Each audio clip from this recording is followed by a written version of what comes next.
ಭಗವದ್ಗೀತೆಯು ಭಗವಂತನ ಭಕ್ತರಿಗಾಗಿಯೇ ವಿಶೇಷವಾಗಿ ರಚಿತವಾದ ಶಾಸ್ತ್ರ. ಆಧ್ಯಾತ್ಮವಾದಿಗಳಲ್ಲಿ 3 ವರ್ಗಗಳು: ಜ್ಞಾನಿ, ಯೋಗಿ ಮತ್ತು ಭಕ್ತ.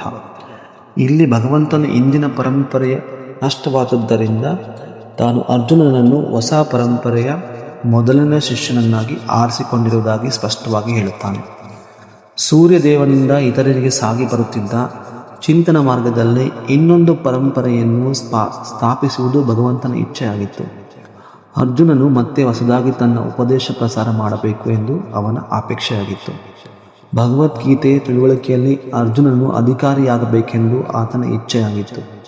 ಅರ್ಜುನನು ಭಗವಂತನ ಭಕ್ತನಾಗಿದ್ದ, ಕೃಷ್ಣನ ನೇರವಾದ ಶಿಷ್ಯನಾಗಿದ್ದ ಮತ್ತು ಅವನ ಆತ್ಮೀಯ ಗೆಳೆಯನಾಗಿದ್ದ. ಈ ವಿಶೇಷ ಕಾರಣಕ್ಕಾಗಿ ಅರ್ಜುನನಿಗೆ ಭಗವದ್ಗೀತೆಯ ಉಪದೇಶವಾಯಿತು.